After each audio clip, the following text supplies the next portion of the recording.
Hello বন্ধুরা, কেমন আছো? আজ আমি তোমাদের সঙ্গে শেয়ার করব আমার ঠাকুরের আসনের ডিজাইন। দেখো তো ডিজাইনটা কেমন। আমি এটা অনেক খোঁজ করেছিলাম মোবাইলে ডিজাইনের জন্য, কিন্তু খুঁজে পাইনি মনের মতো ডিজাইন। তাই এখনে যেটা বানিয়েছি সেটা সবার সঙ্গে শেয়ার করতে চাই, যাতে কারো যদি পছন্দ হয় তাহলে এই ডিজাইনের আসন বানাতে পারবে। আসনটার উচ্চতা আসনটার উচ্চতা 7 ফুট আর চওড়া 5.5 ফুট, আর পাশ থেকে চওড়া হলো 2.5 ফুট। আসনটা একটা বাক্সের উপরে বসানো আছে, চারকোনা একটা বাক্স করে তার উপরে আসনটা বসানো আছে, এবং সেই বাক্সের মধ্যে তাক আছে। বাক্সের মধ্যে তাক আছে, তাতে অনেক ধরনের জিনিসপত্র রাখা যাবে।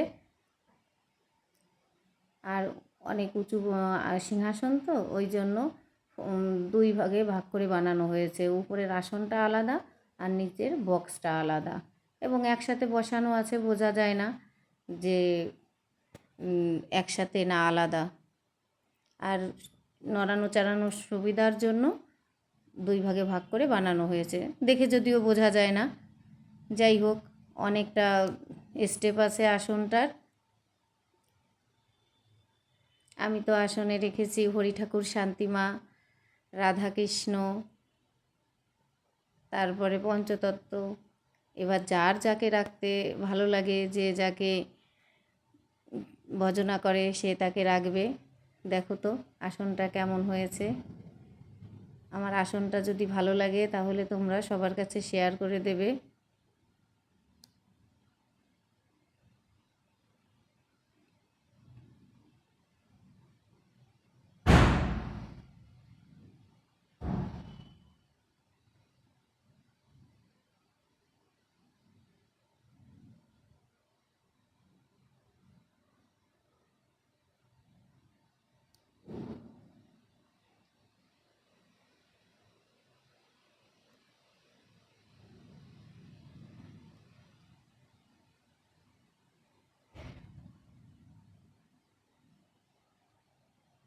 হরি ঠাকুর, শান্তিমাকে কেমন লাগছে দেখো তো।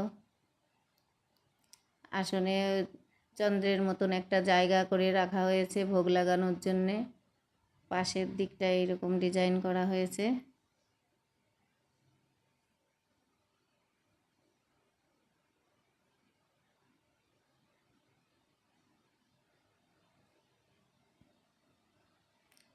এইরকম ডিজাইন শুধু যে কাঠ দিয়ে করা যায় তা না, পাথরের যদি কেউ সিংহাসন করে তাতেও এইরকম ডিজাইন করা যেতে পারে।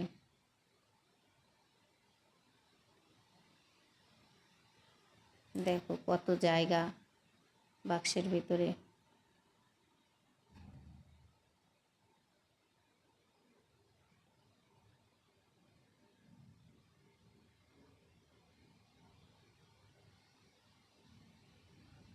আসনটা দেখলেই মন ভরে যায়।